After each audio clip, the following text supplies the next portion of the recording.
Sir इस घर का मालिक मनोहर लाल है और इस घर में जो ठेकेदार काम कर रहा है उसी ने मनोहर लाल को इन्फॉर्म किया था। देखो कुछ मिलता है के अंदर।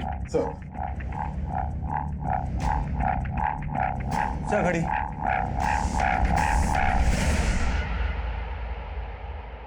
चौदह तारीख। सर ये देखिए, ये खाली गिफ्ट रैपर मिला है। इस रैपर पर हैप्पी वैलेंटाइन डे लिखा है। घड़ी में है 14 तारीख, मतलब घड़ी 14 तारीख को बंद हुई। इसका मतलब यह है कि ये कंकाल किसी कपल के होंगे। शायद इन्हें 14 फरवरी वैलेंटाइन डे के दिन दफनाया गया होगा। सर सच में हमें कुछ नहीं पता कंकालों के बारे में। सर 2 साल से इस घर में रह रहे हैं हम, तो सोचा रिनोवेट करवा देते हैं। उनको क्या मालूम था कि कंकाल निकल आएंगे यहाँ पे। और कौन कौन रहता है इस घर में? अकेले रहते हैं हम।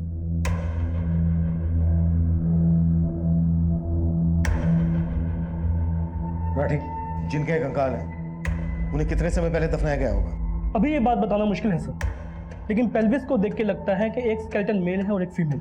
सर किसी भी बॉडी को 1 साल दफनाने के बाद वो कंकाल में बदल जाती है। Thank you. राना, इस मनोहर लाल की कुंडली निकालो।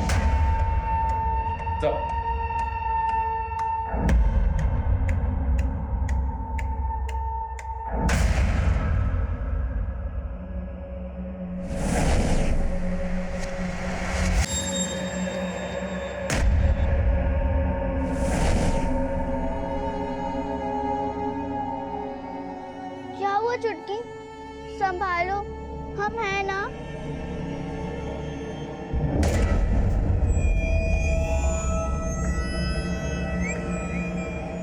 सर इस मकान की खुदाई में हमने 2 तरह के कंक्रीट मिले। एक जो इस मकान की कंस्ट्रक्शन के टाइम पे यूज हुआ और एक उसके बाद का। मतलब ये हत्याएं इस मकान के कंस्ट्रक्शन के बाद हुई हैं, जब ये मकान बन चुका है। Yes sir. उसके बाद बेडरूम में गड्ढा खोदकर इन लाशों को दफना दिया गया और उसके बाद कंक्रीट और टाइल से उसको कवर कर दिया गया। शर्मा, पता करो ये मकान कब बना था। कंकाल के साथ जो हमें हैप्पी वैलेंटाइन डे लिखा हुआ रैपर मिला है और 14 तारीख को बंद हुई घड़ी मिली है। 14 फरवरी और उसके आसपास की जितनी भी मिसिंग कंप्लेन है आसपास के सभी थानों में पता कर। आवाज लग रही है डियर आसू, बिजली गिराने का इरादा है। तुम्हारे लिए गिफ्ट लेकर आया हूं, ये पर इसे यहाँ मत खोलना, घर जाके। एक मिनट, एक अर्जेंट फोन है, आता हूं।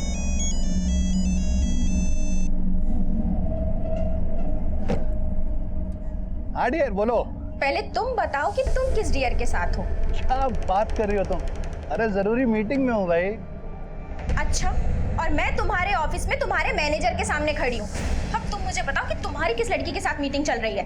अरे कैसी वो क्या? अगर 15 मिनट में तुम घर नहीं पहुंचे तो वहीं आकर तुम्हें और उस लड़की को जान से मार डालूंगी, समझे? अरे मनोहर की वाइफ रीमा गायब है? हाँ सर, 1.5 साल पहले तक तो रीमा का मनोहर जी के साथ ही रहती थी, पर अचानक फिर वो गायब हो गई।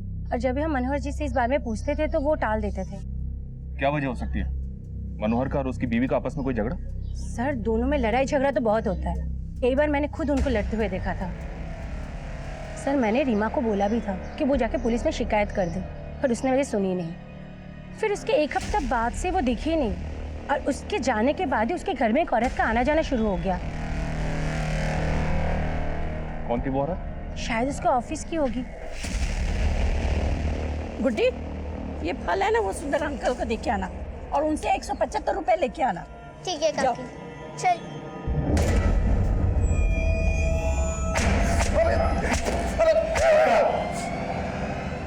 चल समझा शुरू। सर जरूर आपके किसी ने कान भरे हैं सर। हमने अपनी बीवी को मारा ही नहीं है सर, वो खुद हमें छोड़ के चली गई। आजकल कहाँ है रीमा? सर हमको मालूम नहीं सर।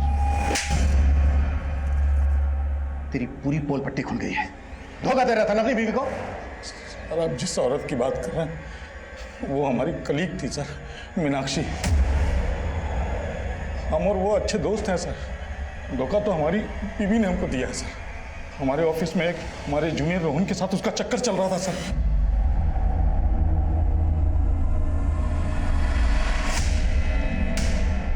इसलिए तूने रीमा और रोहन को मारकर उस मकान के नीचे काट दिया, तो कंकाल मिले हमें वहां से। अब ये बोल, मीनाक्षी भी इसमें इन्वॉल्व थी? मीनाक्षी, मनोहर की बीवी गायब है और तुम्हारे दोस्त के घर से मैं 2 कंकाल मिले और तुम्हारे ऑफिस से हमने ये भी पता लगा लिया कि रोहन भी तभी से गायब है जब से रीमा। तुमने नहीं तो क्या अकेले मनोहर ने कांड किया है? अपनी पत्नी का पता बोल, हमें उसके मैके वालों से मिलना है। सर रीमा का यहाँ कोई नहीं था सर, और हम भी रीमा को अपनी शादी के सिर्फ 6 महीने पहले से ही जानते थे सर। रीमा मनोहर की दूसरी पत्नी है। पहली पत्नी तो 10 साल पहले ही गुजर गई थी। 2 साल पहले ही रीमा और मनोहर ने शादी की थी। सर वो कंकाल रीमा और रोहन के हैं ही नहीं, पुराना कांड है सर। कोई हमसे पहले जो रहता होगा ना, उसने किसी कपल को गाड़ दिया होगा वहां ले जाके। तेरे से पहले कौन रहता था वहां? सर ओम प्रकाश बिल्डर से लिया था हमने मकान। आज कहाँ ले जा रहे हो हनी? आज हाईवे रिसोर्ट पे कमरा बुक किया है तुम्हारे लिए। इसका फोन आ गया, 1 मिनट। हाँ बोलो। सर कहाँ हैं आप? क्या मेरी बीवी फिर से ऑफिस आ गई क्या? सर बीवी नहीं, आफत आई है। पुलिस को आपके घर से 2 कंकाल मिले हैं। क्या बकवास कर रहे हो तुम?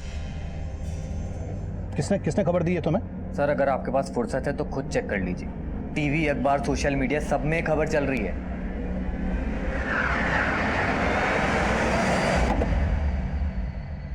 रुक, पैसे लेके आता हूँ।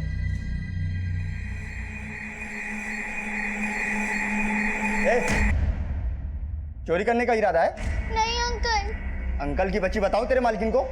मैंने तुम पे भरोसा किया और मुझे ये क्या सुनने को मिल रहा है? तुम चोरी कर रही थी? नहीं काकी। मैं कम इन सर? यस कम इन। सर मैं रजिस्ट्रार ऑफिस में रजिस्ट्रार से मिला था, तो पता चला कि वो मकान 10 साल पहले बनाया गया था और सबसे पहले वो मकान ओम प्रकाश नाम के बिल्डर ने बनाया था। सर ये ओम प्रकाश, सर ओम प्रकाश ने ये मकान मोहन राकेश को बेच दिया था और फिर 1 साल बाद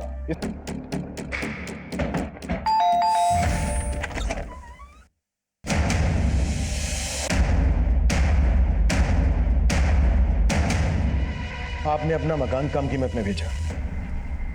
ऐसा होता नहीं है कि कोई बिल्डर खुद की बनाई हुई प्रॉपर्टी नुकसान में बेचे।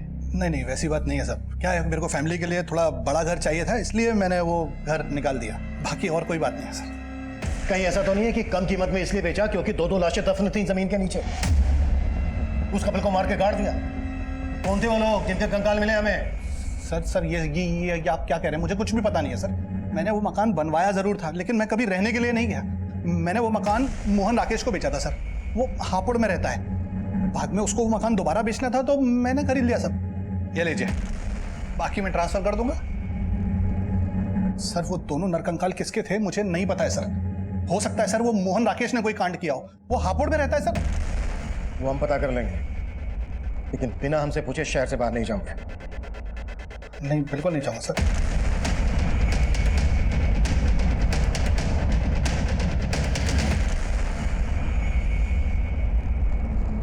अच्छे से छिलना और छोटा छोटा काटना। ध्यान से, जल्दी कर।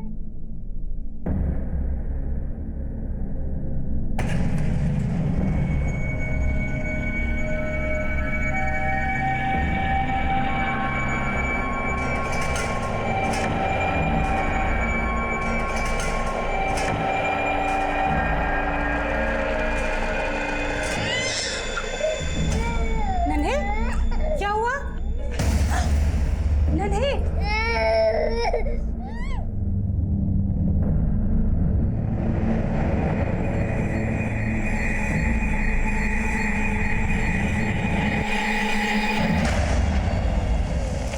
सर वो घर मैंने 2010 में खरीदा था, फिर मेरा मुंबई में ट्रांसफर हो गया। उसके बाद 2015 में मैं रिटायर हो गया। प्रॉपर्टी का कुछ फायदा नहीं था, इसलिए घर बेचने की सोचा मैंने। बिल्डर ओम प्रकाश को पता चला तो उसने वो घर खरीद लिया मुझसे। तब से लेके आज तक मैं अपने बेटे के साथ हापुड़ में रह रहा हूँ। कहीं ऐसा तो नहीं है कि पहले 2 लाशें दफन कर दी और उसके बाद घर बेच दिया? नहीं सर, कुछ समय के लिए मैंने वो घर किराए पर दिया था एक रिटायर आर्मी वाले को। चंदन सिंह नाम था उसका। आप घर की बिल्कुल फिक्र ना करें, अपने घर की तरह हिफाजत करूंगा। 1 साल तक चंदन किराया बराबर भेजता रहा। उसके बाद अचानक उसने पैसे भेजना बंद कर दिया। मैंने उसे बहुत कॉल किया, लेकिन उसने मेरे एक कॉल का भी जवाब नहीं दिया सर। फिर मजबूर होकर 2-3 महीने के बाद मैं उसे मिलने गया तो घर में ताला लगा हुआ था और चंदन का भी कहीं अता पता नहीं था। चंदन सिंह का फोन नंबर और कहाँ का रहने वाला था ये? हाँ, लगभग 1 साल रहा मैं उस घर में और फिर मुझे छोड़ना पड़ा। क्योंकि किराया बहुत ज़्यादा था। 12 महीने का किराया तो मैंने एडवांस में दिया था। आप चाहें तो मेरे बैंक अकाउंट के स्टेटमेंट से चेक कर सकते हैं। राकेश लेकिन झूठ बोल रहा है कि मैंने उसे बिना बताए मकान खाली किया। ठीक है। चंदन का कहना है कि मोहन राकेश झूठ बोल रहा है। चंदन और मोहन राकेश दोनों की हिस्ट्री निकालो और पता करो कि इनकी पहचान में या परिवार में कोई कपल मिसिंग है क्या। मैं चेक कर रहा हूँ सर, पर इंक्वायरी में एक बात और पता चली है सर। इस ओम प्रकाश की एक बेटी है जो कई सालों से दिखी नहीं है। लोगों का कहना है कि ओम प्रकाश और उसकी बीवी तो ये बोलते हैं कि ये यूएस में सेटल्ड है। ये उसकी बेटी है सर।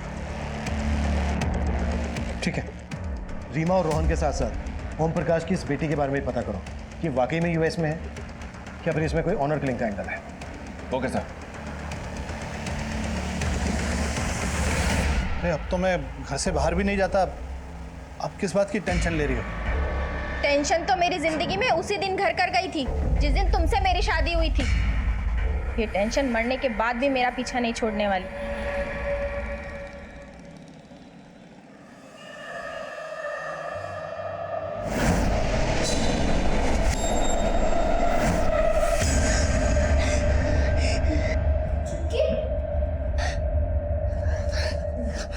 क्या हुआ चुटकी? फिर से वही सपना देखा? चुटकी चुप हो जा। चुटकी कुछ नहीं हुआ। क्या हो रहा है ये? कुछ नहीं, वो बच्चे ने भयानक सपना देखा।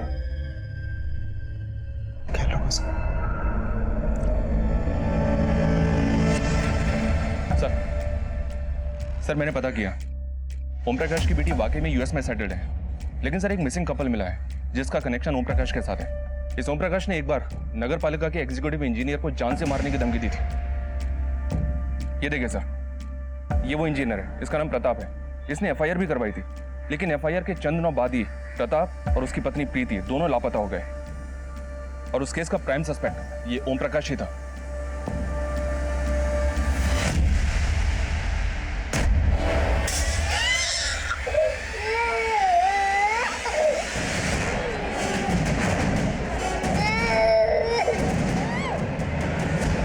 गरम चाय से जला दिया ना मेरी बेटी को। हाँ? अब बताती हूँ मुझे जलन क्या होती है। चल बताती हूँ। हाँ? जलाया ना मेरी बेटी को, जलाया ना। अब देख क्या करती है। मेरी बहन को मारेगी तू? भाग चुटकी, जल्दी कर। रुक बुढ़ी, रुक। तू जानबूझ के टकराया था ना मुझसे? सच में जला दूं? देखो, अगर नन्ही के साथ कुछ किया ना तो मैं तुम दोनों को अंदर करवा दूंगी।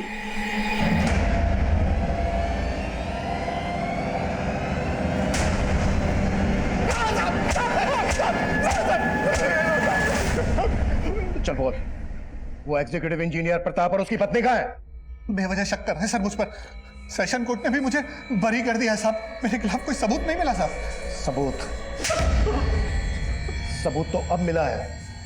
दो कंकाल मिले तेरे बनाए हुए मकान में, और वो केस भी अब फिर से खुलेगा। सर बात सिर्फ इतनी सी है कि मैंने उस इंजीनियर को थोड़ा सा धमकाया था सर। सर वो एक नंबर का भ्रष्ट आदमी था। डिपार्टमेंटल इंक्वायरी चल रही थी सर, आप पता कर सकते हैं उसके खिलाफ। उसको लगा कि वो अरेस्ट हो जाएगा, इसलिए वो गायब हो गया। सर हम गाजियाबाद थाने में जाके पता भी कर सकते हैं, पर उसके गायब होने में मेरा कोई हाथ नहीं है सर। जब तक सच ना खुले ना। Sir sir sir sir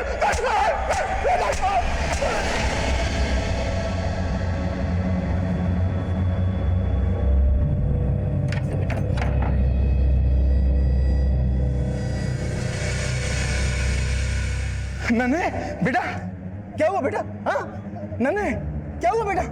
Lakshmi, Lakshmi, Lakshmi, Lakshmi, क्या है ये सब? तुम्हारे करतूतों की वजह से उन लड़कियों ने मुझसे और नन्हे से बदला लिया। तुमने उनके साथ ऐसा किया? छी!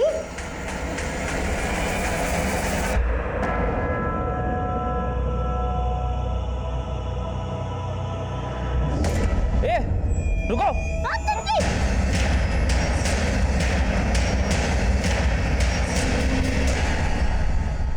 सर इंजीनियर प्रताप और उसकी पत्नी प्रीति 3 साल पहले फरवरी से गायब हैं। और मनोहर की दूसरी बीवी रीमा और रोहन का भी अभी तक कुछ पता नहीं चल रहा है। इसके अलावा किसी और कपल के बारे में पता चला जो उस घर में रहने वाले चंदर और मोहन राकेश से कनेक्टेड हो? उनके बैकग्राउंड में ऐसा कोई कपल नजर तो नहीं आ रहा है जो मिसिंग हो। माना रीमा, रोहन, प्रीति, प्रताप नहीं मिल रहे हैं, लेकिन जब तक फोरेंसिक रिपोर्ट नहीं आ जाती तब तक हमें हर पॉसिबिलिटीज पर काम करना है। ये केस बिल्कुल भी आसान नहीं था और तब हमारी मुसीबतें और भी बढ़ने वाली थी। जो कपल गायब थे, इसके लिए उन कंकालों की फोरेंसिक रिपोर्ट इसमें हमारी कोई खास मदद नहीं करने वाली थी। मनोहर लाल और ओम प्रकाश को कोर्ट ने जमानत दे दी थी। रीमा, रोहन और प्रीति प्रताप के अलावा एक और कपल हमारी फहरिस्त में जुड़ने वाला था। सर ये विजय, ये इस एरिया में 7 साल से रह रहा है। बोलो विजय। साहब, यहाँ पास में फैक्ट्री है, वहाँ काम करता था वो मुझे दिखा था एक बार यहाँ। अरे जितेंद्र, तू यहाँ? विजय, अरे इधर कुछ काम था, चल मिलते हैं। चल ठीक है, बाय। साहब, तब उसको मैंने चंदन अंकल घर आते हुए देखा था। उस मेड ने दरवाजा खोला था। थैंक्स विजय। क्या तुम वो फैक्ट्री हमें बता सकते हो जहाँ जितेंद्र काम करता था? जी, यही पास में है। जी हाँ, मैं जब वहाँ रहता था तो एक मेड कुछ दिन के लिए मेरे यहाँ काम करने आया करती थी, लेकिन मैं किसी जितेंद्र को नहीं जानता। मुझे तो ये भी नहीं पता कि कोई जितेंद्र नाम का आदमी उस मेड से मिलने आया करता था। अब कहाँ है वो मेड? मुझे इस बारे में नहीं पता सर। उसने सिर्फ 6-7 दिन मेरे यहाँ काम किया था, मुझे तो अब उसका नाम तक याद नहीं है। कोई 6-7 दिन के लिए मेड तो रखता नहीं। कहीं ऐसा तो नहीं है कि वो आपकी मेड नहीं कोई और थी जिसका जितेंद्र के साथ अफेयर था? जितेंद्र भी 2 साल से गायब है। नहीं, वो दोनों कंकाल इन्हीं दोनों के तो नहीं? अरे सर, कैसी बात कर रहे हैं आप? उस दौरान मुझे एक मेड की ज़रूरत थी, इसलिए मैंने आसपास के लोगों को बोला था और वो खुद काम मांगने आई थी मेरे पास। आपको काम वाली बाई की जरूरत थी? हाँ हाँ जी, मैं घर के सारे काम करती हूँ, आप मुझे रख लीजिए। सर, उसने सिर्फ 6-7 दिन काम किया था, उसके बाद अचानक आना बंद कर दिया। मुझे लगा शायद इसको काम जमा नहीं होगा। शिवजी सर, मैं उस फैक्ट्री के मैनेजर से मिला। उसने बताया कि 2 साल पहले जितेंद्र ने अचानक से फैक्ट्री आना बंद कर दिया था। वो वहाँ डेली वेजेस पर काम करता था, इसलिए सबको लगा कि शायद उसने कहीं और काम पकड़ लिया होगा। सर, जितेंद्र के कोवर्कर ने बताया कि उसका मंजरी नाम की एक लड़की के साथ अफेयर था जो उससे मिलने के लिए फैक्ट्री में आती थी। सर, ये मंजरी वही मेड हो सकती है जिसको विजय ने चंदन के घर देखा था। फैक्ट्री से जितेंद्र का नंबर मिला तो है, लेकिन बंद है। उस नंबर के कॉल रिकॉर्ड चेक लो और पता करो कि वो नंबर कौन से एड्रेस पर रजिस्टर्ड है। Right sir.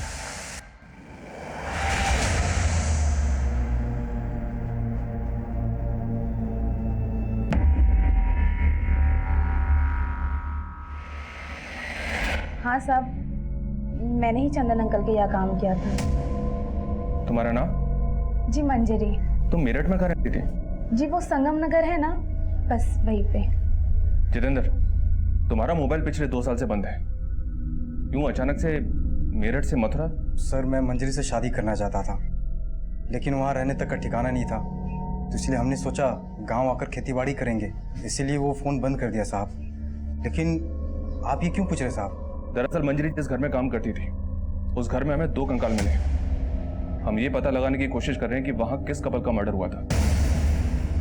अच्छा मंजरी, जब तुम उस घर में काम कर रही थी, कभी तुमने कुछ ऐसा देखा जो तुम्हें अजीब लगा? कभी ऐसा महसूस किया तुमने? जी ऐसा तो कभी कुछ नहीं, मैंने वहाँ कुछ वक्त के लिए काम किया था। सर, वो कंकाल या रीमा रोहन के या प्रीति प्रताप के, क्योंकि उन दोनों कपल्स के बारे में कोई लीड नहीं मिल रही है। पॉसिबिलिटी तो फिलहाल यही दिख रही है। ठीक है, जैसे कुछ और पता चलता है अपडेट में बोलो। सर, उन दोनों कंकालों की फोरेंसिक रिपोर्ट आ गई है। सर, जैसा कि हमें पता चला है कि उन दोनों कंकालों में से एक मेल है और एक फीमेल। सर, फोरेंसिक रिपोर्ट से ये पता चला है कि मौत के समय जो मेल कंकाल है उसकी उम्र 45 से 50 होगी और जो फीमेल कंकाल है उसकी 20 से 25। इसका मतलब दोनों की उम्र में काफी फर्क था। जी सर। और सर, ये जो मेल कंकाल है उसके स्कल पे कुछ क्रैक्स हैं। ये दोनों लाशें लगभग 2 साल पुरानी हैं। इसका मतलब वो कंकाल इंजीनियर पति पत्नी के तो नहीं हो सकते। मनोहर की पत्नी उम्र में मनोहर से काफी छोटी थी और मनोहर का कलीग रोहन अब से 2 साल पहले लगभग 45 साल का था। इसका मतलब वो कपल रोहन और रीमा हो सकते हैं।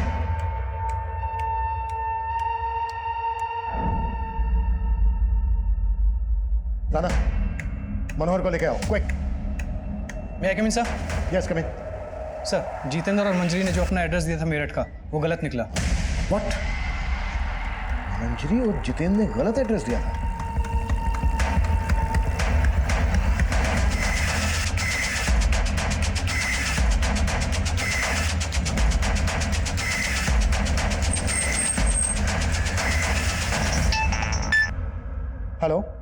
सर मनोहर गायब है, ना ऑफिस में है ना घर में है, और अपना फोन भी बंद कर रखा उसने।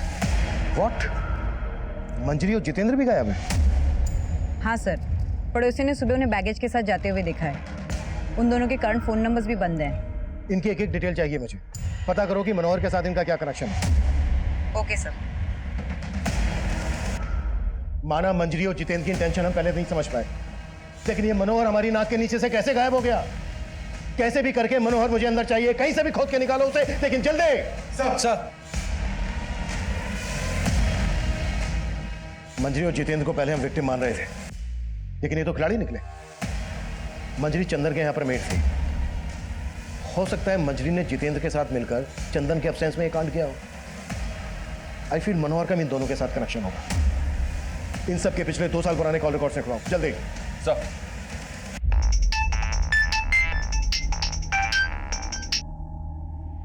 हेलो सर, जितेंद्र के पड़ोसियों से पूछताछ की तो पता चला कि मंजरी यूपी के सिकंदरपुर गांव की थी।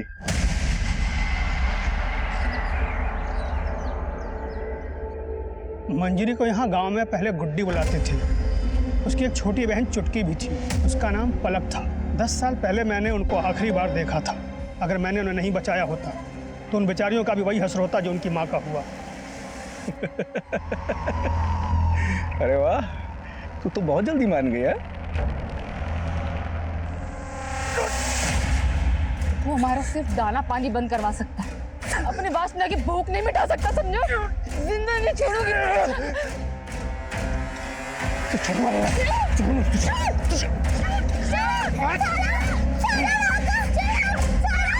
छोड़ मेरे बच्चों।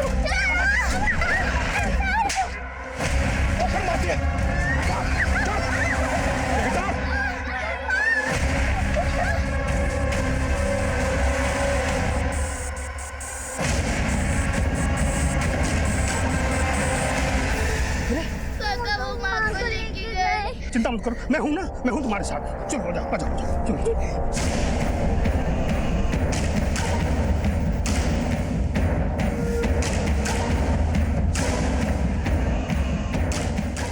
मैंने उन्हें उस वक्त तो भगा दिया था। क्या उनकी माँ को गांव वालों ने मार दिया? नहीं साहब, गांव वालों ने नहीं, प्रेम ने अपने कुछ साथियों के साथ मिलकर सुलेखा को मार डाला। गांव वालों के लिए सुलेखा पहले से ही डाइन साबित हो चुकी थी। उसकी मौत पर आंसू बहाने वाला कोई नहीं था। तरह तरह की भ्रांतियां भर दी गांव वालों के मन में। उसका फल मिला उसे, तिल तिल के मरा। 2 साल तक खाट से नहीं उठा मरने से पहले। लेकिन मंजरी किसी जितेंद्र नाम के लड़के के साथ शादी करके रह रही थी मथुरा में। वो तो मुझे नहीं मालूम साहब। और उनके पिता? अवध सिंह, वो मेरठ में रहते हैं। वहाँ उन्होंने किसी और औरत के साथ शादी करके घर बसा लिया। मेरठ में जहाँ रहते हैं उनका पता दीजिए।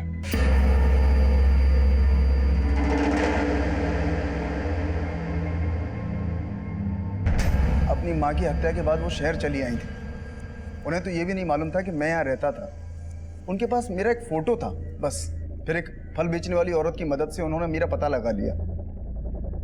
ये मेरी सेकंड वाइफ है, लक्ष्मी। मैंने इन्हें भी नहीं बताया था कि मैं पहले से शादीशुदा था। मैं उन दोनों को घर में नौकरानी बना कर ले आया था, और वो ये बर्दाश्त नहीं कर पाए कि उनकी माँ का हक मैंने लक्ष्मी को दिया और उनका हक नन्हे को। फिर एक दिन गुस्से में उन्होंने लक्ष्मी को सब कुछ बता दिया। दरवाजा खोल। तुम ही हो कारण जिसकी वजह से हमारे बाबूजी ने हमारी माँ को छोड़ा था। क्या? ये क्या कह रही हो तुम? हाँ, वो सिर्फ नन्हे के नहीं, वो हमारे भी बाबूजी है। और तुम हमें नौकरों की तरह मारती हो, लेकिन अब नहीं सहेंगे हम। अब हम नन्हे को मारेंगे। प्लीज मेरी बात सुन। इसमें नन्हे की क्या गलती है? मैं तो खुद भी नहीं जानती थी कि वो तुम्हारी भी बाबूजी है। प्लीज बेटा, नन्हे के साथ कुछ मत करना। वो दोनों पिघल गई थी। कसूर उनका नहीं, इनका था।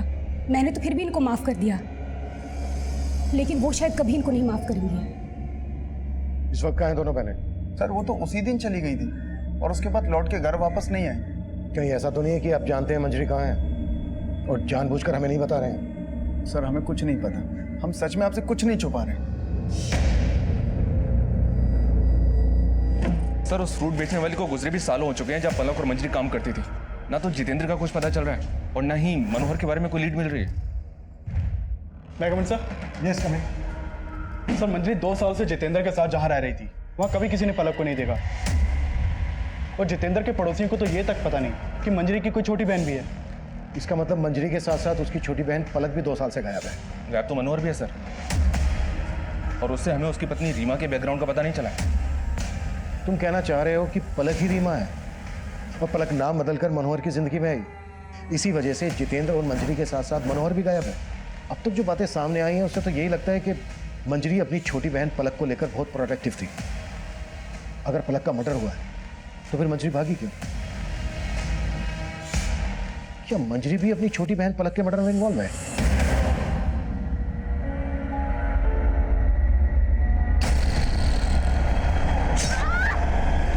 सर हमने मनोहर, चंदन, जितेंद्र और मंजरी के 2 साल पुराने कॉल रिकॉर्ड्स निकाले। मनोहर का जितेंद्र और मंजरी के साथ तो कोई कनेक्शन नहीं मिला है, लेकिन चंदन, जितेंद्र और मंजरी के कॉल रिकॉर्ड्स में एक कॉमन नंबर मिला है। वो नंबर किसी सोनलाल का है। ये सोनलाल है सर, और इसका फोन भी 2 साल से बंद है। सर मंजरी के ऊपर कोसी हाईवे के पास रुद्रनगर में जानलेवा हमला हुआ है और कोसी पुलिस ने मंजरी की फोटो सारे थानों में सर्कुलेट कर दी है। सर जिस वक्त मंजरी के ऊपर हमला हुआ उसका बच्चा भी उसके साथ था। सर एक आई विटनेस ने जितेंद्र को मंजरी के ऊपर हमला करते हुए देखा था। सर मंजरी जिंदा है और उसका इलाज चल रहा है, और कोसी पुलिस जितेंद्र को कोसी में सब जगह ढूंढ रही है। देख, अब अगर कुछ भी छुपाया ना तो हमारे हाथ चलेंगे। ये सोहनलाल कौन है? और ये रीमा मंजरी की छोटी बहन पलक है ना? नहीं सर, ये पलक नहीं है। सर कोसी पुलिस ने जितेंद्र को अरेस्ट कर लिया है।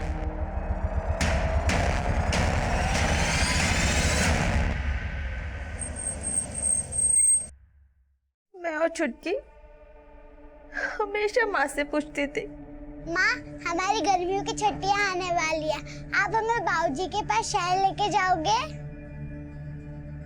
लेकिन माँ कोई ना कोई बहाना बना के बाहर डाल लेती थी। तब हमें समझ नहीं आता था माँ बाबूजी की बेवफाई की सजा काट रही थी, और मेरे ताऊ तो मेरे बाबूजी से भी गई गुजर निकले। अपनी गंदी नीयत पर पर्दा डालने के लिए उन्होंने पूरे गांव के सामने मेरी माँ को डायन साबित कर दिया। आखिरी बार माँ की शक्ल भी नहीं देख पाए हम दोनों बहनें। हमें बस इतना पता था कि हमारे बाबूजी यहाँ मेरठ में रहते हैं, तो हम दोनों बहनें मेरठ चले आए। फिर फल वाली काकी ने हमारे बाबूजी को खोज तो निकाला, पर वो कई सालों पहले हमें पराया कर चुके थे। हम वहां से भी निकल गए। सोचा उनकी दहलीज पर कभी कदम नहीं रखेंगे। हम काकी के पास लौट रहे थे, तब फिर सोहनलाल आया हमारी जिंदगी में। कहने को वो हमारा मसीहा था, उसने हमें उन लड़कों से बचाया था। वो हमें अपनी नई जिंदगी देने के लिए अपने घर ले गया। बोला कि अरे ये तुम्हारा ही घर है, बैठी देखो, आज से मुझे ही अपना पापा समझना है, और आज से तुम दोनों की सारी जिम्मेदारियां मेरी।